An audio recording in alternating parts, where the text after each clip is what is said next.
We are live. Check this out. Now, I don't think everybody else sees this yet, so I am going to ramble for a minute for people who are catching this later. I hope everybody, I have to do my shameless self promotion now, so let me pimp myself out. Please hit subscribe. Please hit the bell. I'm going to be doing more of these types of things, and I already have live streams available with body language experts, mind control people. Pete here, he might be coming back too because he's sort of a spy guy. And I have a private investigator coming up, 2 FBI agents coming up, really some awesome people who will be coming on live stream for you to ask them questions. I don't think anybody else is doing this. And if they are, haven't met them. I still think it's cool. I do a lot of work to research every interview, and we're going to be talking about that today, our different styles of interviewing. But even if I do the work, you may not like the interview. You may have your own questions. So please join the live stream and ask questions. Now, today we have Pete Turner of the Break It Down Show. How's it going, That's right. Pete? It is going great. As always, an honor to join you on your air and to get to hang out with Andy. I mean, I think it's great. I'm probably going to poke some jokes at Andy because I like to do that. And, it's just fun, man. It's a Saturday morning, and I dig being able to come on and hang out with you guys. Podcast family, Well, perfect. And Pete, just for a quick description, is an interviewing machine. I don't even know. Are you at 600 or 700 now? 669. Okay, there you go. 669. Yeah. He passed the evil number and he's still rolling. That's right. So Andy has been on for a few years with Inspired Money. And Andy probably has the fewest episodes of us. He's a very regular, once a week, steady guy and has been doing it for years. It's been almost 2.5 years. I don't know, 131 episodes. Wow. And I don't know, with Pete's like heads up, the gloves are on. My gloves, and I'm ready to go. I cede it to Pete. He's got me on episodes. It will take me years to catch up to him. I like how he's got me on episodes, and that's where you stop it. I love that. Well, way to leave plenty of room for yourself. Everybody has to have their specialty or pride point. All right. And that's why we're here. So let's talk style. I'm going to pick on Pete because he likes picking on.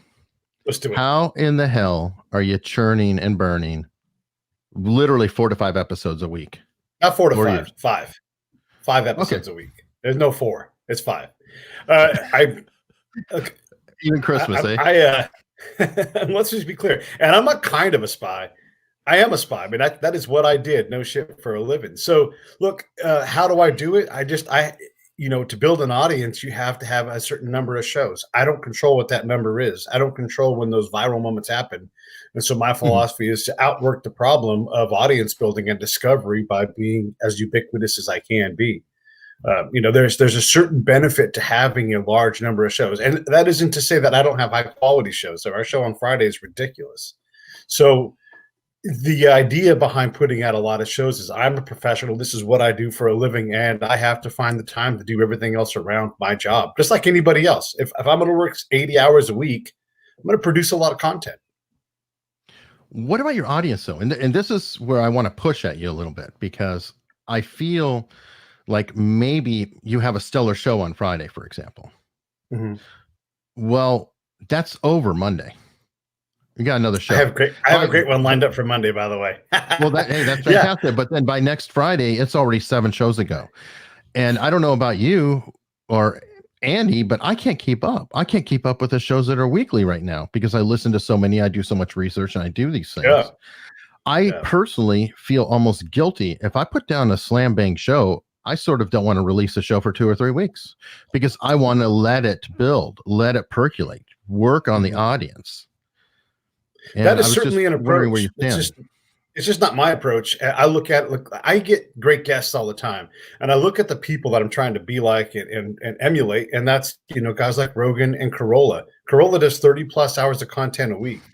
Joe does not 30, but at least 15 hours of content a week. And those guys have massive audiences again. So the quality of my shows is fantastic. I mean, Monday's show is great. There's all kinds of great conversations that are impossible to get anywhere else on my show. We have all sorts of wonderful people. And I don't select for the audience I editorially pick what's going out, but Sure. I don't determine what's a hit and what's not. We had a show with a flight nurse on, and I thought, I'm doing a favor for somebody. I'll have this person on. It'll be interesting. I got more emails, and you guys know, like, to get an email out of the blue from somebody is like, wow, so shows what I know about, like, what matters to people. So I don't choose what moves people. I just choose to tell these stories and be out there as often as I can so that I can be able to help folks just discover the show. You got to follow that up with Flight Nurse Week. Well, you should, and that'd be a cool idea. Got a comment from Larry Roberts of Readily Random. He has started doing a daily live video to supplement his weekly show, and he's saying that he's seen that the short daily shows have increased his engagement, have been a huge benefit. I'll say this too. My show has grown substantially since I went to 5 days a week. Like, and not just because there's more shows, but like the hits per show. And then also the back catalog is performing. The back catalog outperforms the lead week anyhow, all the time. And then thinking about how topical I can be. I can flip a switch and I can say, oh, you want to talk about coronavirus? Here's the time when I talk to blah, blah, blah. Whatever the current event is, I've got a show to reference for that current event. Okay. Andy, I think you're on the other end of the scale. I'm on the other end of the scale. That's because I can barely keep up with a weekly schedule. Just once a week, I feel like I'm kind of drowning some weeks. Yeah. As long as I can get an episode out Tuesday morning, I'm happy.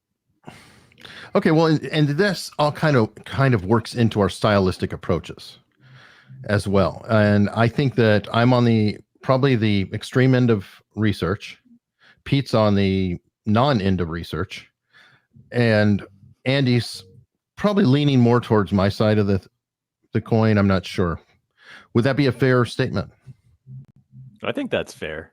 I probably do too much research, but I feel like when I study interviewers that I really like, what I'm trying to achieve is appearing like I haven't done a lot of research because the conversation is natural and flowing, but I've done research, so I know, or I have an idea of what I want the conversation to cover and kind of what path it's going to take.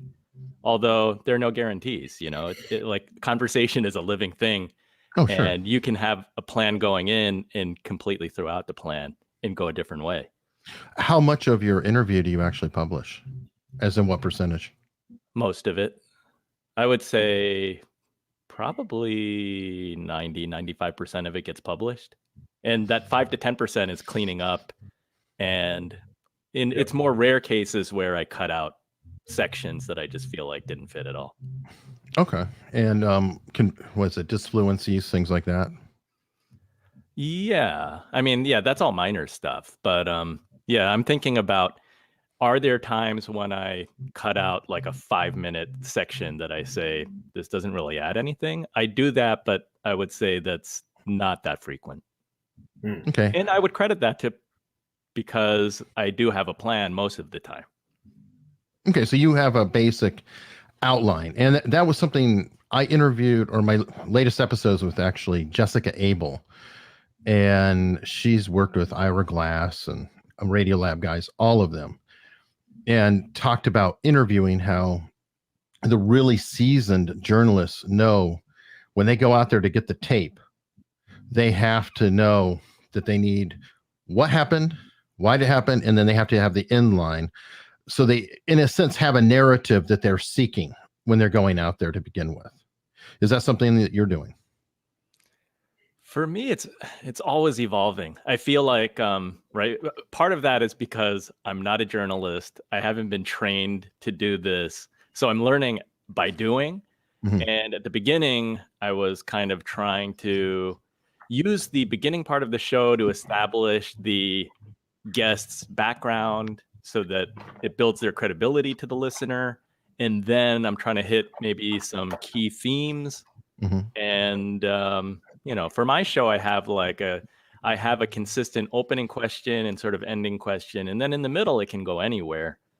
So I have a plan. I would say that I'm not like an Ira Glass where it's that specific, but his shows tend to be highly edited too, so they know what tape are they going after, and then after the fact and post, they're putting that together to present that story in the best way possible. I still have like they'll get 2 hours of tape.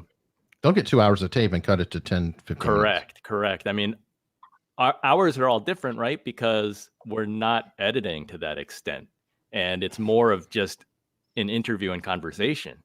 So we do have to, we're not going to go after that specific, but I don't know. I've been working really hard on it. I'm still not good at it, trying to draw the stories out of people that are visual, even though, for the sake of audio. Okay, now, Pete, your angle and background, I think, is very interesting because as a spy, and, correct me where I go astray, as a spy, your job was to get the quote unquote ground truth, as in to just really kind of communicate with them, get a good flow, get a rapport or a relationship with the person whom you're speaking to. I'm not even going to say interviewing, just your contact or whomever you're talking to.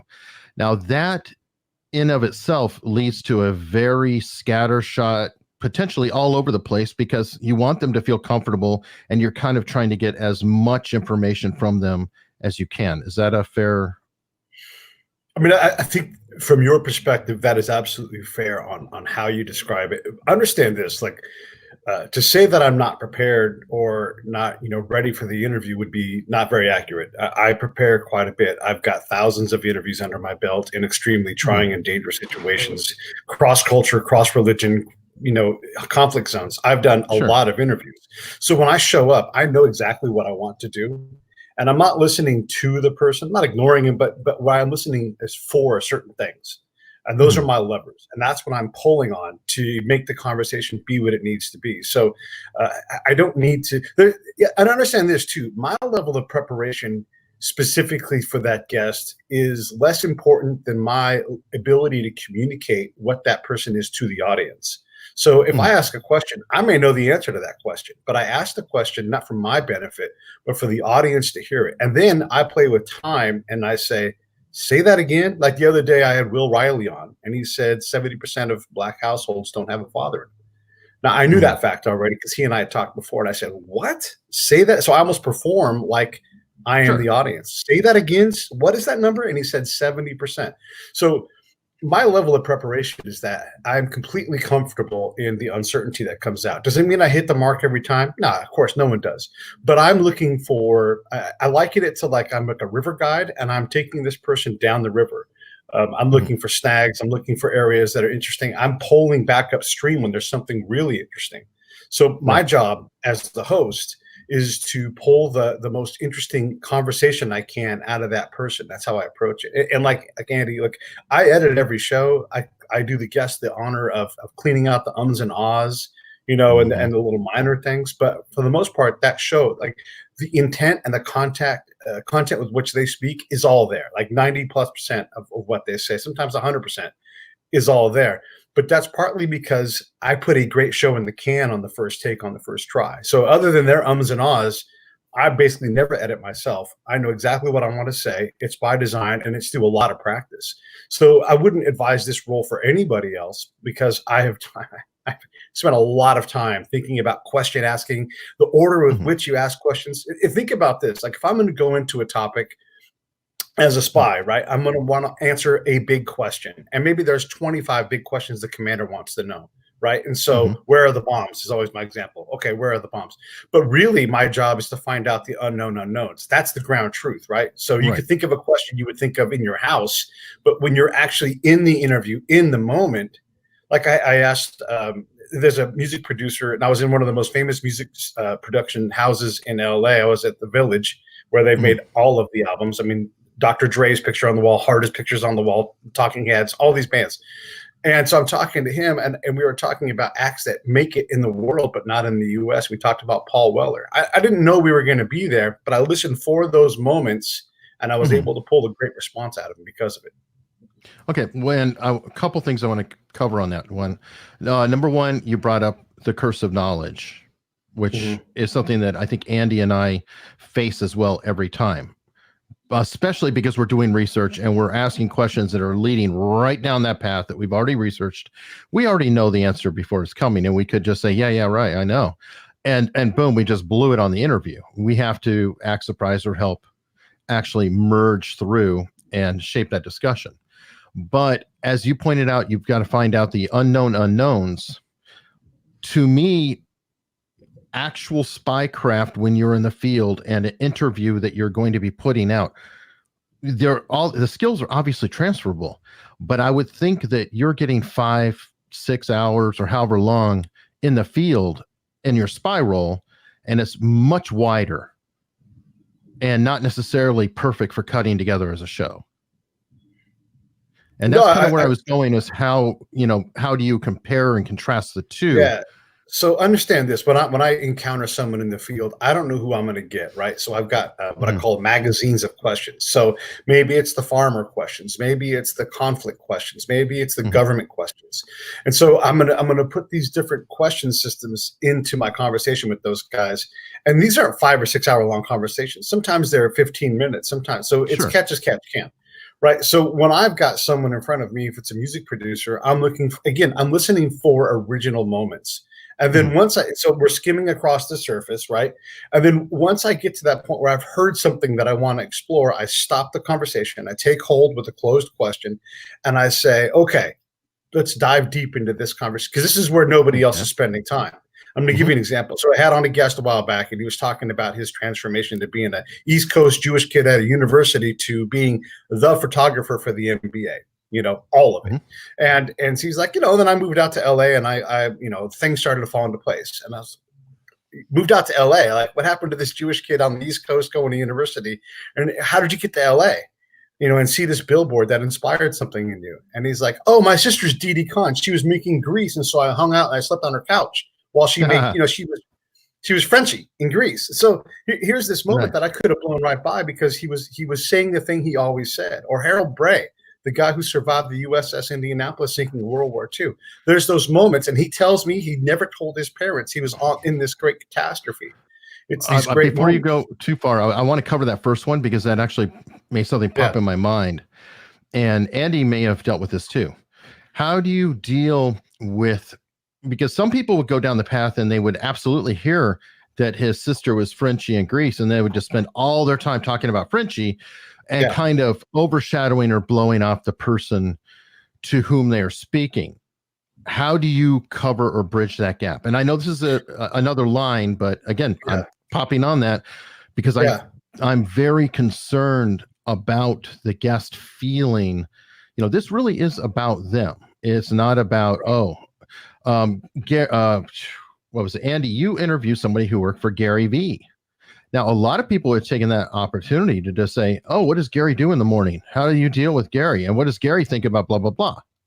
So, Pete, what do you do at that point? How do you cover that and also not go too far into it?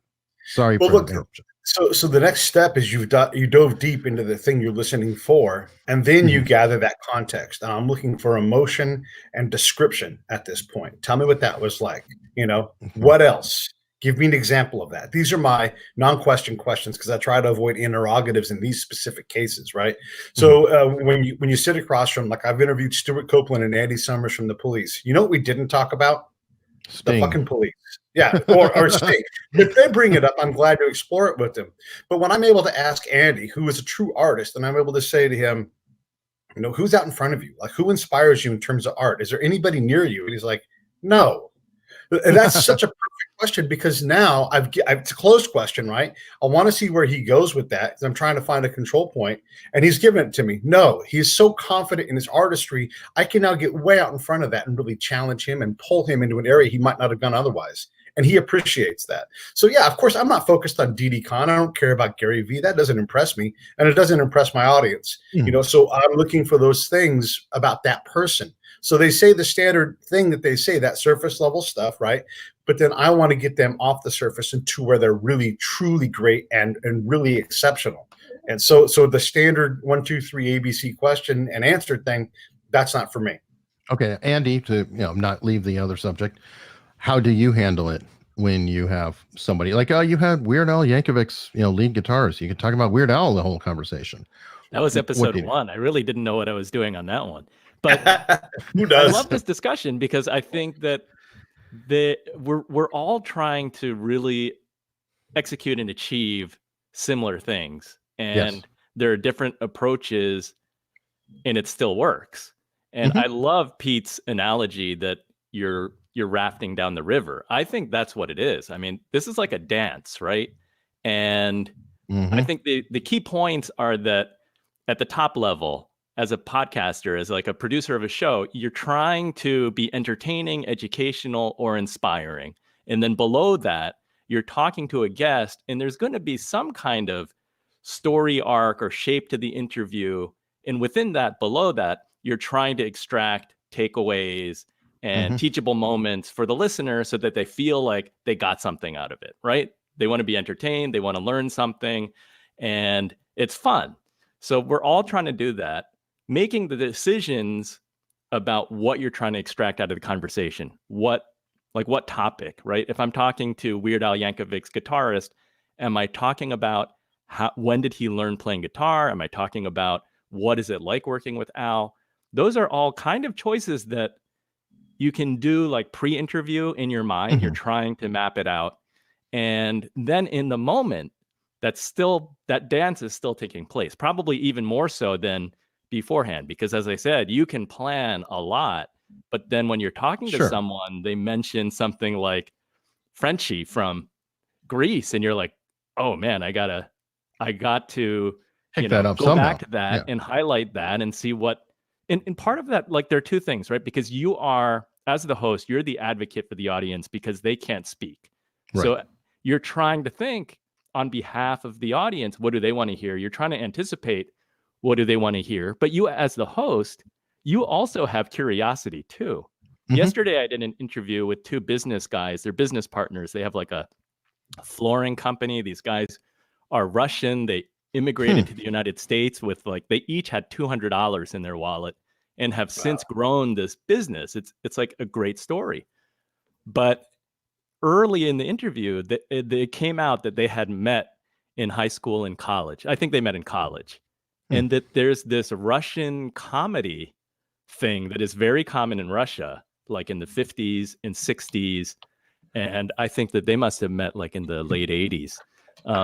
But I didn't know anything about this Russian comedy thing. So like their own Monty Python or something? It's a competition. It's a team thing. They were actually on opposing teams. It's like a 5 or 6 person troupe. Like and they're improv. going head to head. And then there are judges who pick a winner.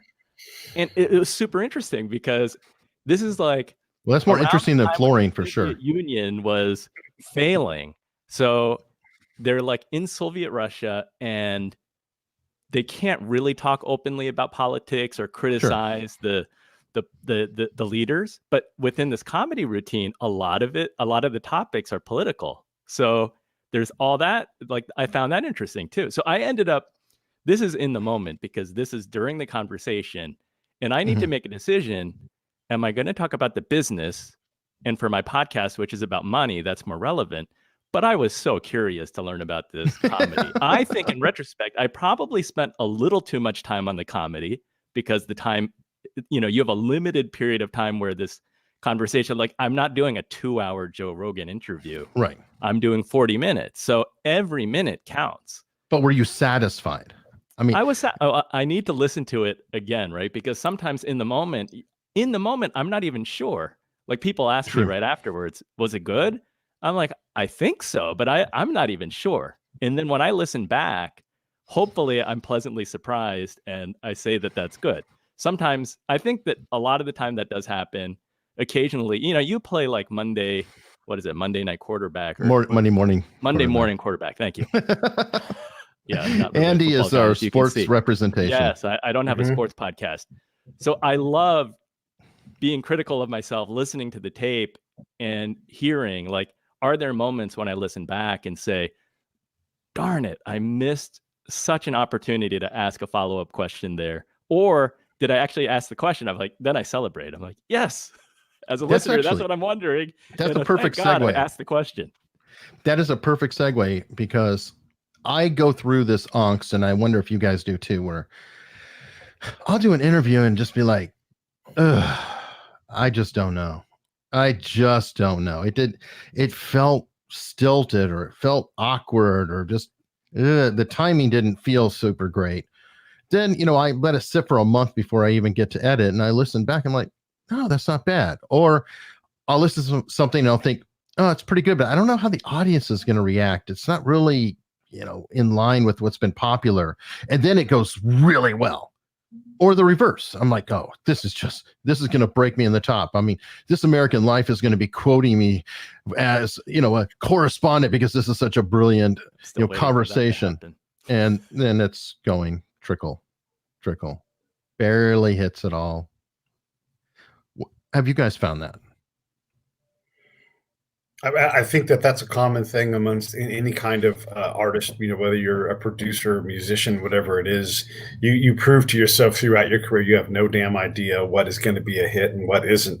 So, I think that's a mark that you're doing things the right way, that you're doing things that, anybody who is in this business, like, that's going to be a hit. Nothing there. Absolutely. I mean, as long as you're listening to yourself and trying to eliminate your mistakes and improve your accentuated features, then you're fine. So I tend to not worry about that too much. I always laugh when it happens, when I'm like, why is this, like the moment with the nurse? I thought, I did someone a favor, right? But you get this incredible response, and it just reminds me that to always remove myself from fear, remove myself from ego, and let the audience determine that. And then not to think too hard for the audience. Now, when I'm in the interview, of course, I'm thinking about the audience all the time. But once I'm done with that, the show goes out. I don't worry about that, because I've got other things to worry about. I don't worry about the impact of the show.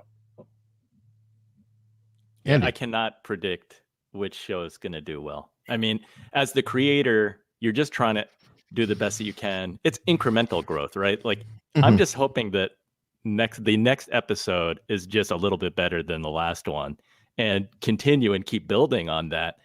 But I cannot predict which shows will be like most downloaded. I mean, you kind of have a sense, but you look at the top 10, and I don't know that it makes any sense. In that regard, should we even be curating who we invite on as guests? Because we try doing our best there too, right? We're trying to figure out who's going to be the best guest to put the best show out. But then you don't know which one's going to do well. And you put them all out. Sometimes you get pleasantly surprised. Let the show sort itself out. Don't even hold them back. Don't hold them for a month, Eric. Get that stuff out there and let the audience. If I had Pete editing my show, sure. I have a day job. Well, I charge for that. I do that, and it costs money. So please. Well, exactly. So yeah, it's true. If we all had like a team to do the production, to do everything, and you could just sit there doing like 3 interviews a day, like, that's doable. Well, not with my research. Not with my research, but yes, I could almost do 1 a day with my research, but that's kind of a tough. It would get tight. Yeah. And truthfully, I want to breathe. I mean, I maybe I'm weird, but I literally, on my way home from work, I'm going to be doing an interview. I'll be listening to them in another appearance or something like that. And part of it is, so when I connect, I've been talking to them. They don't know I've been talking to them, but I have been. I'm familiar with their voice. I'm familiar with their vocal patterns. I'm already establishing my own equilibrium to speak to them. But most of all, and I don't know if you guys do this, I can see where, Pete, I love that you have such a strong framework that you mentioned magazines, which is a great analogy, almost like, this is going to be from this pile. This is going to be from this pile. Some general skeletal framework of which way you might go.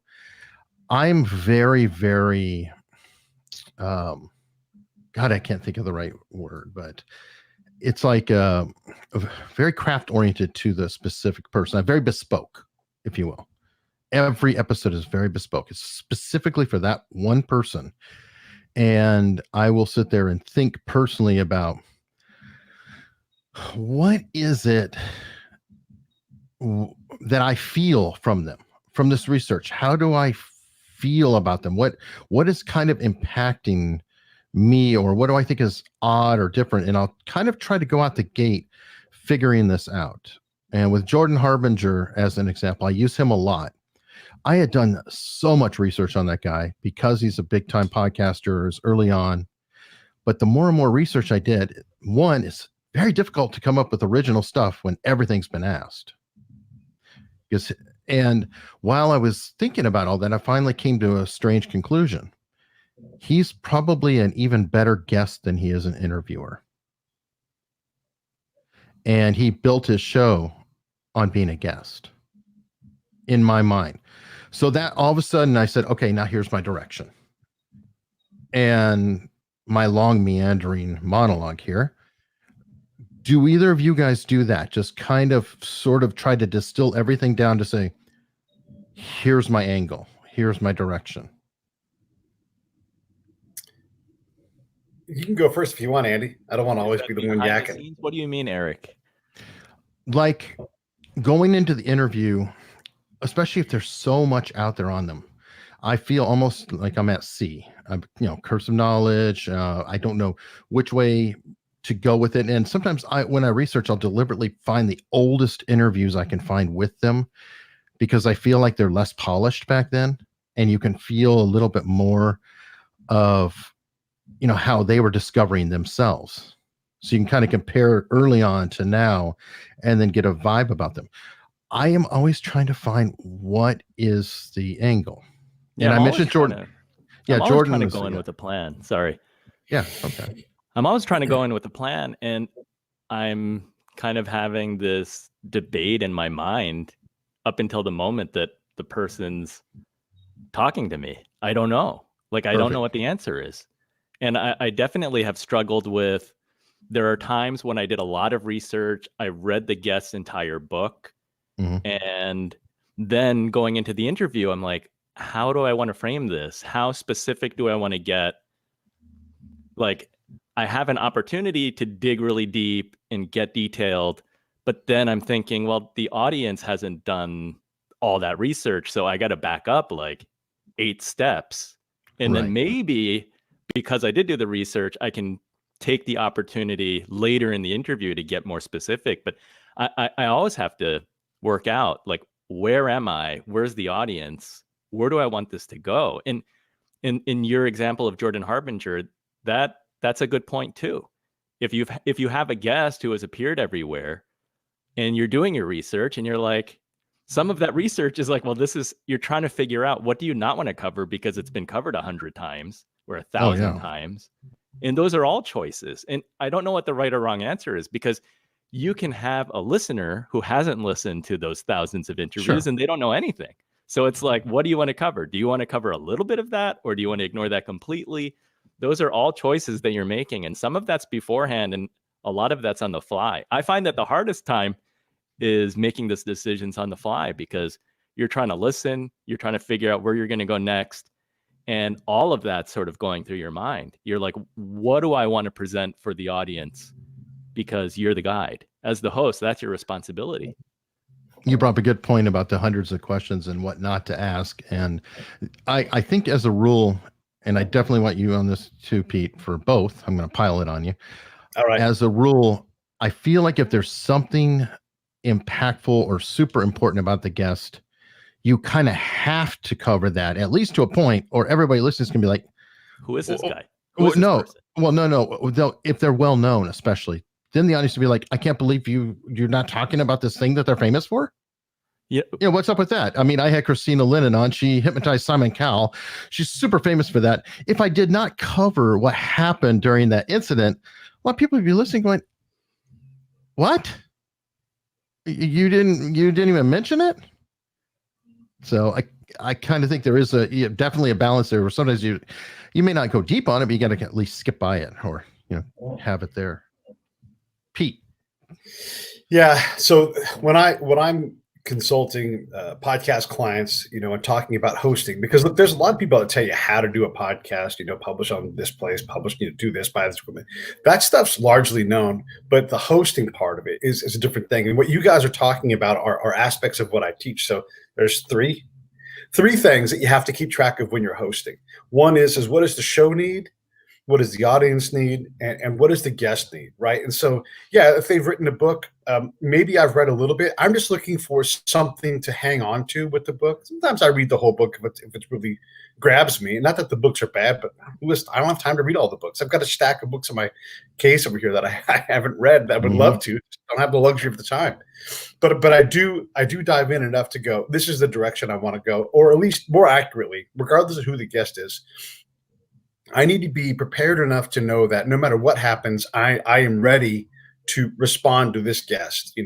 I have an idea of where we're going to go, and we never go to that place. So that's me working for the guest and making sure I bring value to them. But other than that, I don't worry about it. And in this case, I use a different analogy. It's sort of like riding a bareback wild horse. And I want to get that horse running as fast as it can in the direction that it wants to go. And then I'm just nudging at that point. And it's this crazy ride. It's loose, it's free. And I'm Vince Scully. I'm mostly shutting up. You watch him. I use this example all the time. 88 World Series, Gibson hits a home run. I think it's 2.5 minutes. He doesn't say a word. He lets the crowd at the moment do all the talking. So when Jordan, and I've had Jordan on the show, when Jordan starts talking, I'm just going, yeah, whatever. I'm nodding, right? I'm like just kind of encouraging, and you can't hear me nod. And oftentimes I take out my yeah, because those are devices I'm using to keep them going. Sometimes I'll leave them in there because it's a powerful moment. But it just, I'm hosting at a level that's well above the average level, because I have my guest hot, lathered up, and going hard. And then now I can ask them truly anything. And I'm looking for those moments. And when that happens, I'm not in any way worried about where the conversation is headed, because it's headed exactly where I want it to go. Perfect. Now we got a comment from the audience. How do you introduce new listeners to your podcast? Yeah, this is every podcaster's question. Yeah, exactly. This is the question here. This is the puzzle we're trying to solve, and most of us have not solved it yet. I got to find the right amount of light. It's crazy bright in here in Southern California. Sunny California. Yeah. Is that better? So, that's good. Okay. So Pete, you've got the most shows. You answer. How do you introduce new listeners to your podcast? Yeah, I mean that's the big question, right? How do you monetize? Well, let's answer this question first. How do you introduce new listeners to your podcast? I ask people all the time when they say, I wear my got to break it down show shirt on right now. Whenever I create any opportunity I can to talk about my show, because it is good. It's excellent. And so we have incredible conversations. If you listen to podcasts, great. If you fold laundry, why don't you try a show out? My show, great. Another show, great. But I just look for any opportunity to get in front of someone and say, I have a show. It's excellent. You likely have never heard of it, but you've also, never heard these incredible stories. And so people give it a shot when they do. Most of the people that I find in the show, I have no idea how I found them. I have an audience in Japan. I have no idea. I have an audience in Saudi Arabia. I have no idea how those people got to my show. So again, it's not that I don't worry. I always talk about my show. I'm always encouraging people to try it out. But the people that listen the most are people that I've never encountered in my life, and they don't engage. They just keep listening. It's crazy. So yeah, my audience is worldwide, 80 plus countries. I didn't ask them to do that. I just produced content. They discovered it, and they're like, here's 600 hours of content. I'm just going to listen to this for the next 8 months, and my numbers with that person will go through the roof. And then they manage to keep up because for whatever reason it resonates with them. And I've had plenty of people say, I had no idea your show was like not just a hobby, it's an actual profession. Mm-hmm. And these are people that I know. So you think about that, like people that I know aren't even like on board. So it's not the people it's the people you don't know and can't know. And so I worry less about, there's so many things to worry about, but I don't invest a lot of time into that. I do my job. I talk about my show, and I sort of let the audience sort themselves out because they're the best advocate. Andy, how to get more people listening to your show? I think you try just being in as many places as you can. because you do a conversation like this and somebody may tune in and discover your show. Eric, you were just featured in Podcast Magazine with a nice spread with photos and an article, and you don't Thank know you. who's going to be reading that. I think that it's about PR for your show. I mean, as independent podcasters, it requires a lot of time to produce a show, especially if you're doing typically it's the team of me, myself, and I. You're booking guests, you're doing the interviews, Mhm. you are doing the production and publishing, and then you have to do the marketing. So it's not easy, but you need to earmark some time to do a little bit of outreach to some journalists or be involved in different communities just to get your name out there. And then it's the same as just using social media, right? Like you have to be joining conversations on Twitter, on Facebook, Mhm. because you can't be a podcaster just hiding out in your podcast studio. Otherwise, it's hard. The idea that if you build it, they will come, that really doesn't happen when there are 900,000 podcasts, or even if you take a look at what the active number of podcasts are. But if there are 500,000 or 600,000 podcasts, that's a lot of shows. And the big networks have more funding for marketing. Sure. So, you're up against all of those. So you need to get out there. It's funny. It is so frustrating, but I mean, we've all been at it a while. I've been at it the least amount of time. My episode count's somewhere in the middle of you two. And what I found is that maybe the struggle to grow is a feature and not a problem. And it's hard to accept that at the time, but truthfully, if everybody came and checked out my podcast in my first few episodes, then they'd be like, God, it sucks, and move on. Right? Yeah, So it's like the fact that we're surviving and fighting and fighting and fighting and fighting every day just to scratch, to get a few more listeners, just to hone our craft, just to get a little bit better. No, not by gigantic margins, but marginal gains all the time. And over time they compound. Maybe it's a good thing. Maybe by the time they find us, I'll have 200 episodes in 2 years, March 15th. Hey, congratulations. That's a big number, man. Start celebrating now. Yeah. Well, they put out a magazine feature for me, so that's my celebration. All of us are very intentional, and we take what we do with seriousness, and we're trying to produce the best shows that we can. So the good news is, while we do progress and improve, our starting points aren't that bad, because I listen to a lot of podcasts out there, and if you go back to your episode 1 and 2, you might cringe a little bit, but it's still at a level that's acceptable, right? Like if someone discovered your show today and then they decide they're going to go back and listen to the back catalog, it's not the same show and you've made improvements, but it's also not a case where they're listening and saying, oh my gosh, I can't even hear. Like the audio quality is not so poor that they're like, what is this? Why was he using like a Dixie cup and like a piece of string? Wow, this show really improved. Like, I think that you guys have pretty high standards. So you started at a good point. Well, this is true, but I guess what I was saying is like, okay, if somebody discovers Pete's show, they go, oh my God, there's 500, 600, there's 600 episodes here. There's this just gigantic, powerful catalog of authority. And I would say that 200 episodes, 100 episodes, these are real numbers. They're not, a lightweight thing. So when people do come to discover, it's like, oh, no, this is real. This is serious. They're apt to listen to a few more and believe in the show a little bit more and maybe tell a friend.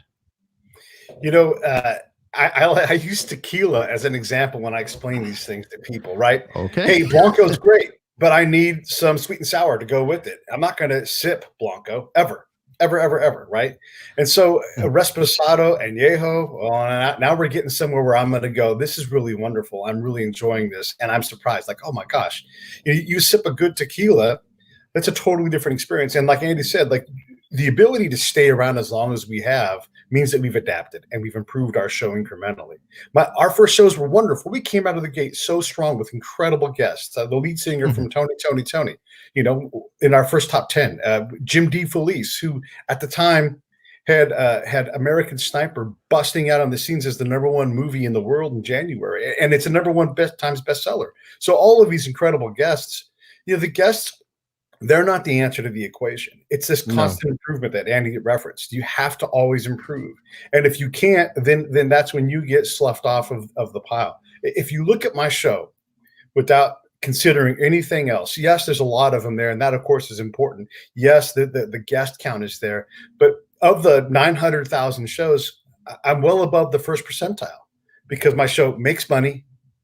I have a very large audience in a lot of places, a powerful deck of guests, and yet I'm largely undiscovered. Podcast Magazine's not written an article about me. So think about that as you climb this mountain, as you can be as successful as I am. And I'm not trying to be braggadocious. I'm just illustrating. And it largely means nothing to 7 billion people in the world, know?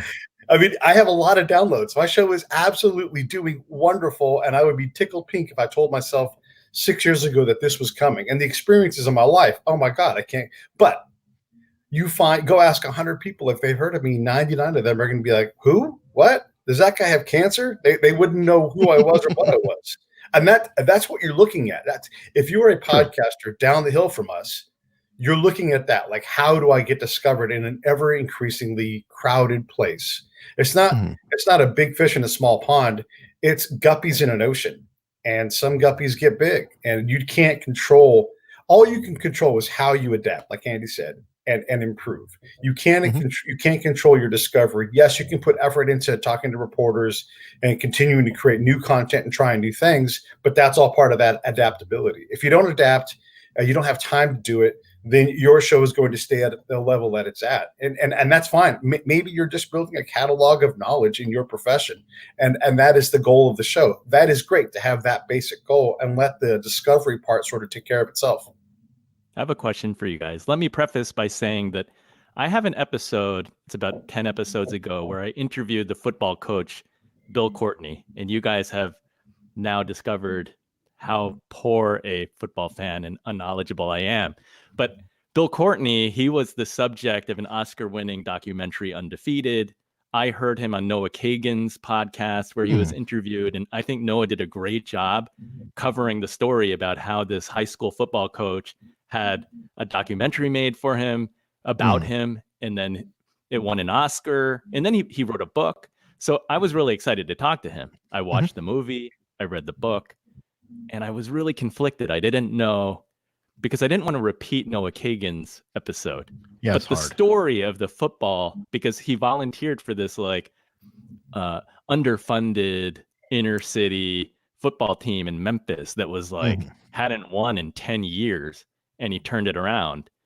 That is such an inspiring story. There's race relations, and he had to win their respect. I went the opposite direction. I ended up talking about his wood floor business and the challenges that he's having doing business in China because of the trade war. And in retrospect, after I was done, I was like, that was a great conversation. It was super interesting, but I really didn't cover his story of his football coaching, which is incredible. Yeah. But hold on, your show is called Inspired Money, right? True. So my question for you is, and I don't know if I went the wrong way on that or not, but I regretted a little bit not spending just even a little more time on the football aspect. Do you guys have interviews that you have regrets and kind of wish that you had done things differently, or you weren't sure if you did the right thing? Let me answer your. Oh, I'm sorry, Eric. No, go for it. Go ahead, Pete. Let me answer your first question. No, you didn't do the wrong thing. You did the perfect thing. You found something that was interesting to you, and since your audience is largely you, your audience expects you to do that. So the thing I would say to that, and I do this. This is sort of a podcaster trick, right? And everybody should write this down. If you find an episode that really resonates with who your guest is and tells their backstory or whatever it is, reference that and say, hey, you know what? You guys should listen to Eric Hunley's episode with Andy Wang because he covers all of the basics. And I want you to go there and understand who Andy Wang is. We're not going to talk about any of that stuff. We're going to, especially with artists, musicians, these guys are in the moment. Like, what are you working on right now? What is passionate? What's keeping you up at night? What's keeping you in the studio all night? And then it's a great backlink to someone else's work, even if they don't know you. You can say, hey, I mentioned your show and everything else. It's part of that networking to go, I'm a valuable resource. I'm pushing people towards your show because you did such a great job. So you're complimenting, you're pushing people there. It just makes you a valuable podcast partner in the community. That part, do that whenever you have a chance because it's such a rare thing to have happen. When someone says that to me, which is like once a month, maybe like, hey, your show was great. I used your show as background for another show. I appreciate it tremendously. And I'm instantly interested in that person because they're doing me a favor. That's the main thing I wanted to say about what you said a second ago. And then what was the other part of what was the other question? What was the actual thing you wanted to know? Do you have interviews that after the fact, you have some regret or you weren't sure if you should have done things differently? I mean, I listen to my interviews all the time, obviously because I edit them, but also I go back and I listen to things just to kind of sample that, what I'm doing as actually working. And there are things that I hear, like I need to improve my listening skill. As great as I am at doing it, I see holes there. And then here's what I listen for. Like, do I stay in my chest when I talk? Am I engaged in the right way? How do I find emotion? I'm looking for affect over effect in everything I do. So that's what I listen for. And those are the regrets that I'm looking for is, am I improving those things? There's sometimes the interview just gets away from you. And I don't worry about that because, the next one's going to be better. And as long as I keep the par low too. As long as I'm getting a base hit, I'll take the balls that fly over the fence anytime they come. So I don't expect them all to be hits. I just expect them to constantly get better and that I do a better job as a host. Did I give the audience what they need? Is that an advantage though? 5 days a week though? Okay, that one didn't go right, but it's gone tomorrow. I mean, for sure. Like hey, whatever. And now you have to sit there for a week going, yeah. Oh boy. Absolutely. There's the advantage of I'm not super stoked about this episode. And sometimes they do sit in my queue a little longer because I need to editorially put them in somewhere where they, are sandwiched a bit. I absolutely have that advantage. And I understand where you guys are coming from with that. But also because I've experienced that pain more often than you guys have, I've also gotten used to it. It's like miscomfort. I'm like, oh, that used to hurt. But now I'm like, it doesn't matter. That show's going out. That's going out on this date. Done. And so because I've done it a lot, it's 669 episodes. You get a lot of those things. All right. And Bradley throwing down with another solid question. Can you share what our podcasts are about? Why is very powerful? As in, why do we have a show? What the hell they're about? Why is it very powerful? Is that what you're? I think to be silent. I think I know Bradley's friend. I think he is saying why, as in why the hell you do it. What's your is why? Very powerful. Oh, like why do I do it? Why do I do the break it down? Why is there a show? Yeah, I mean, Jesus, why do we need break it down? Do we need unstructured? I mean, I do. The point?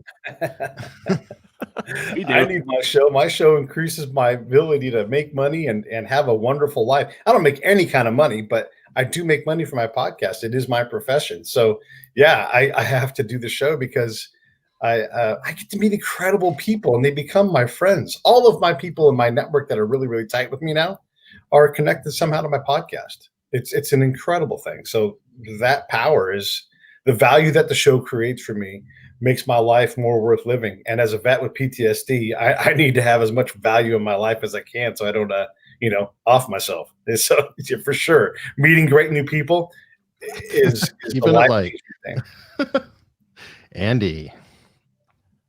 Well, I created the podcast because Inspired Money, I feel like most of us don't talk about money openly or frequently enough. So I wanted to inspire listeners with positive money stories and interesting stories in hopes that they will then take a look at their finances. For me as the host, same thing as Pete. I mean, not the offing myself part, PTSD, but I learn so much from speaking with every guest. I feel that it makes me a better person, and I would not have the access to talk to any of these people if I did not have a podcast. So it becomes a platform. And I often say that I learned something. I feel that I benefited. I hope that other people will come for the ride. Yeah, Go ahead, Eric. I was going to say, I'm pretty much in the same boat. Why did I start? Well, because I was reading all these books by these great minds, and I'm interested in just crazy people, well, not crazy, but fascinating people. And they could be an author, or they could be like the punk rock MBA. I found his channel because I was listening to a Malcolm Gladwell episode that went into black metal. And the story behind Norwegian black metal is mind blowing. It wound up with church burning and murders of band members. And I was like, what the hell? So I looked that up and then found the Punk Rock MBA channel. And he had a video that only barely mentioned black metal. But then I just started to go down this rabbit hole. By having the podcast, I have this opportunity to actually not only check this really cool, weird thing out, or this great channel out, but I can actually talk to them and I can actually learn from them. David Freiheit, who's a YouTube lawyer, we've become friends. I mean, he's just so much fun to talk to, such a fascinating mind. And you guys, I mean, we talked quite a lot offline. This wasn't too hard to throw together. Yeah. I want to amplify what you're saying, because frequently I'll have someone on, and my standing offer is, if people all want a podcast. So I'm like, hey, Andy, it was great having you on. If you're interested in having someone on, would you just produce an episode? Pick the most interesting person you have contact with, or the most famous person you know, and let's do one and see if it sticks. And so that takes my editorial catalog and expands the network out and brings in new things all the time. So by bringing in co-hosts who co-produce episodes, I get access to things. And then sometimes that person is like, I would love to talk to X, but I have no contact with them. Now I can take the power of my show. And again, when I say my show is a first percentile show, I can take my show and say, this is my show, you should come on it. And anybody who's like trying to get any kind of reach, they say yes all the time. Not me, they don't know me, but they're like, well, that show is legit. They've had all of these incredible people on. I want to be part of it. So now my guest, who I co-produce a show with, we have this person that they're absolutely gobsmacked that they get to talk to them. And how great is that? To take that experience, give it to my co-host, my co-producer, and then they're like, oh my God, I'm talking to this person. I read this book. It changed my life.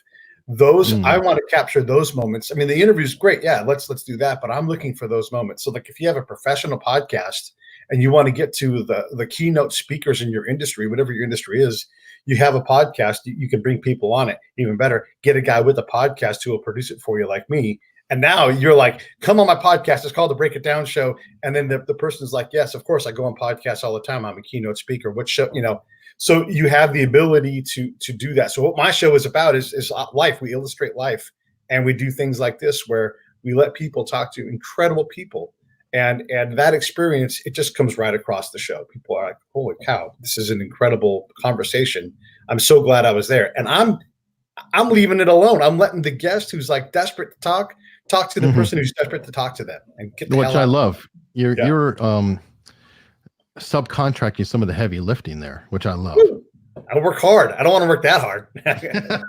No, I mean, especially with your frequency, I know that I have brought in people before, like Larry Roberts, who was in the chat room earlier.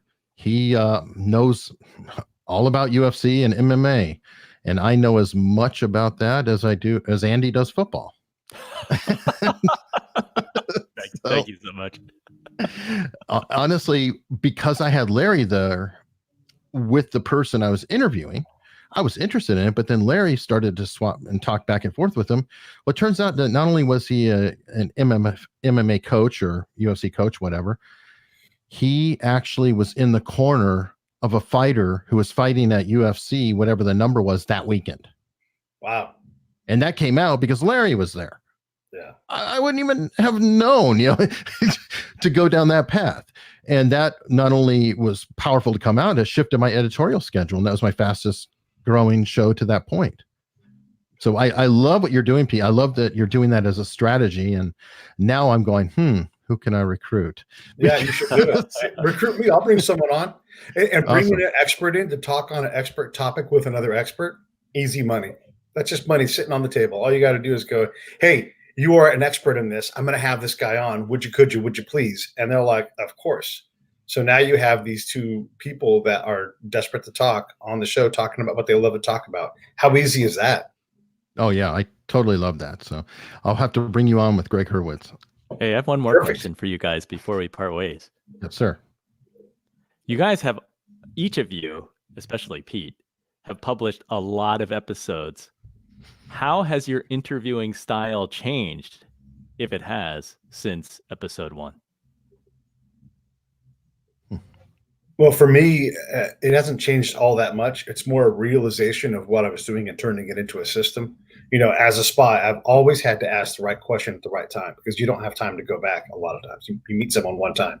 And so my whole program started with asking that last question last, but in order where like they almost asked the question without even being asked, right? So where are the bombs? What's the question before that? And what's the question before that? What's the question before that? You create this natural conversation that I'm looking to get them down the river. I already know we're going to New Orleans, right? But how do I get them there? And so by backwards planning it, that's there. But to illustrate these things, to give someone a sense, you know, an analogy, the proper illustration so they can see how to do it, that skill has improved. My ability to understand what it is that I do. And I watch other hosts and I'm like, they are now using this technique. They're using that technique. Whether they realize they're doing it or not, that's what I've done is I've mapped out what it means to be a good host and how to be a good interviewer. Like when I say, avoid using interrogatives because interrogatives close off your question when you don't intend to. Closed questions are great when you ask it by intention, right? And then you guys say yes or no. And now I'm in control of the conversation. So that's where I've improved is my ability to communicate and illustrate what I've done as a host, as an interviewer. No, like the closed question, right? Yes or no. Why is that? So right. It's a good 1-2. So close to get them on point. Explain or expand. Just give them that one word and let them do it. And then also the silent question. When they look at you, you just look back and you wait, and then they're going to offer more. The silent question is when you get to that level, you're really working at a higher level. And to learn about that, you watch people like Dan Rather, who mostly shut up and let the guest do what the guest is going to do. And then they say hardly anything. Now, granted, they're prepared well by a whole team, but they're also masters at it. So that's what the masters are doing. You know, someone like, I don't know, Howard Stern doesn't say a lot. He gets people to crack wide open. And when he talks, he puts himself down. He does his own personal ego down to allow the person space. So that's Graham Norton is fantastic. Oh my God. He gets those stars to perform live on his stage all the time. If you guys aren't watching Graham Norton, you're missing one of the masters. So how about you, Eric? You know, early on, I was focused on trying to establish a relationship with the guest because I really wanted to have another friend. So I would say that my approach was just really trying to create a friendship, and I was studying all that, but my angle was different. Over time, I shifted and realized that I'm not here to befriend a guest. I'm here to put on a show and ask questions that somebody in their car is going to be asking of the radio. I've changed in that. Another way I've changed is I've actually gone the opposite way of what Pete was saying. If you listen to my early episodes, you could see that I might be 10% of the entire interview. Now, I still am a distinct minority of the interview, but I interject myself now. And that is something that I've been working on over time. And Bradley, who's in the comments, I know listens to it a lot, he has commented, like even here, I've interjected, I've interrupted. I'm not trying to be impolite at times, but some of it is to have a flow or a control of the conversation. And some of it is truthfully, how many interview podcasts are there out of that 900,000? And what is the only unique thing about my show versus everybody else? And it's got to be me. Now, I've always hidden behind the name Unstructured because I don't like putting myself out there. But I've changed over time to realize that no, I have to put myself out there, and hopefully you enjoy what I have to offer or say. But I need to be there. I need to be part of this conversation. If I'm not part of the conversation, then I'm nothing more than a cardboard cutout, no matter how clever I am in extracting an answer. Good answer. I Good like it. insights. Yeah, I find Man. that I try to speak less generally. And since Pete brought up Howard Stern, I don't get to listen to Howard as often as I'd like, but I really admire his interviewing skill. And I do go down the rabbit hole on Facebook because Facebook has discovered that I like watching some of those Howard Stern clip of his Pete, you interviews. fixed your camera finally. Oh yeah, Pete looks great. Better looking. Pete, you're clear. For once, it only took an hour. It's just about time to wrap up, and we can. It's looked the same to me the entire time too. I apologize. Great. I don't know what happened. I guess the sun's in the right spot now.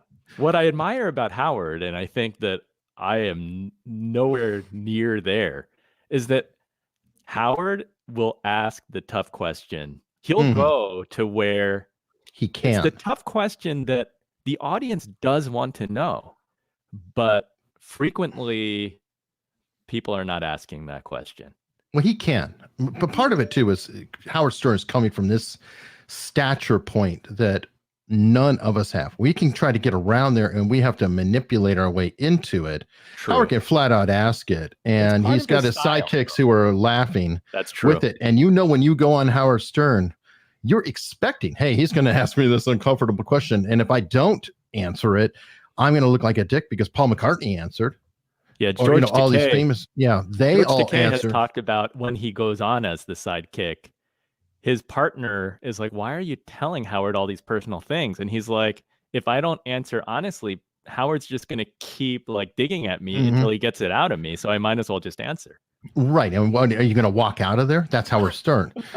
You, Pete, and I, it'll be like, Droop! You're going to hang up. Skype connection is gone. Well, it doesn't have to be controversial. I'm just saying that when you're having the conversation with somebody, what is the really insightful, like, are you getting to that question that is at the meat of it?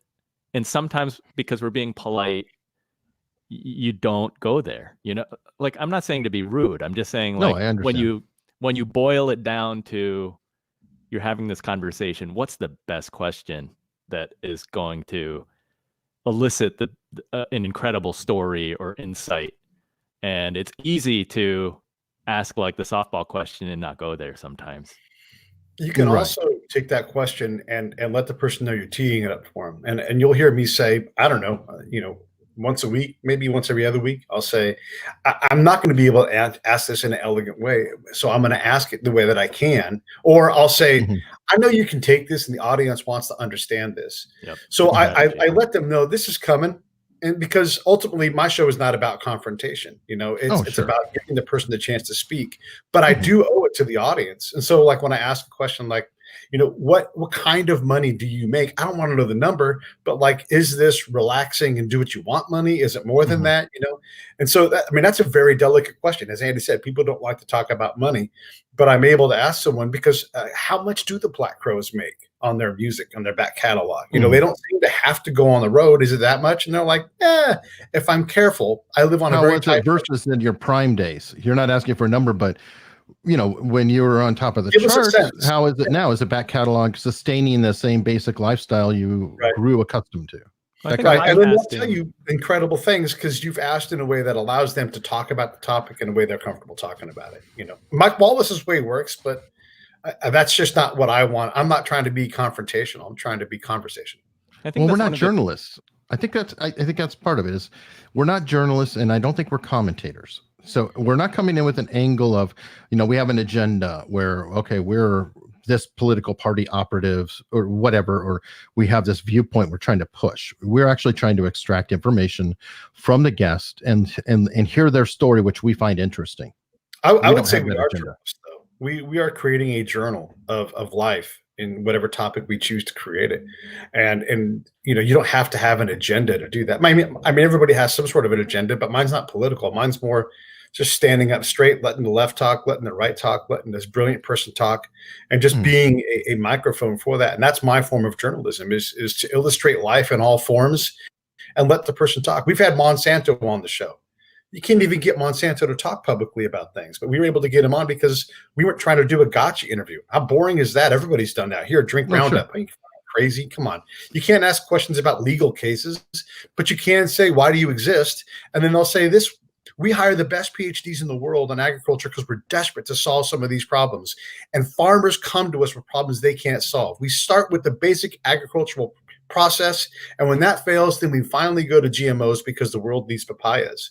They get to say that. It doesn't absolve them from being a jerk. You can even say, look, the world sees you as a jerk, but what do they not know? Now you get Monsanto to talk and you have a conversation instead of just saying Monsanto, or like stupid things like big oil. That's dumb. What's medium-sized oil? What's in-between size oil? That's stupid. So that's what I journalize. That's what I editorialize. Like, what really is, and I'll tell you, I had Valero, and we did a show, and it was wonderful. It was talked about them as a community partner, and they were cowards, and they killed it. So you give them a chance, and if they can't do it, then I get to say, hey, I can't talk about what's in the show, but I can tell you they're cowards. So that's my form of journalism, and I love doing it.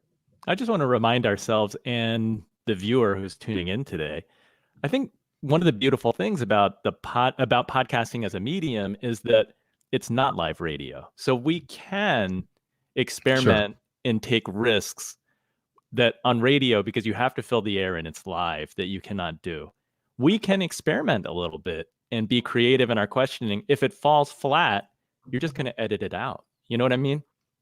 True. Sometimes I leave it in, though. I know it sounds weird, but I'm happy if I look stupid. That's fine, because I am a human. I make mistakes quite frequently.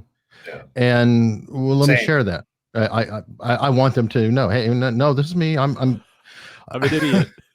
Yes. Yeah. Look, I'm not a great looking guy. I don't have many things, but the one thing I can be is myself and be as true to myself as possible. I hate the word authentic. So I'm going to move away from that. But we are definitely rolling over time, so we need to wrap things up. Where can people find you, Andy? People can find me at inspiredmoney.fm. And Pete A. Turner on all social media, breakitdownshow.com, Pete at breakitdownshow.com. Ready to talk, ready to help. Awesome. And for the audience, please hit that subscribe button and hit that bell. I do have outstanding people like you see here today and many others coming up. If you look at the live streams that have already gone by, I think you'll be surprised. So please hit subscribe, and thanks for coming.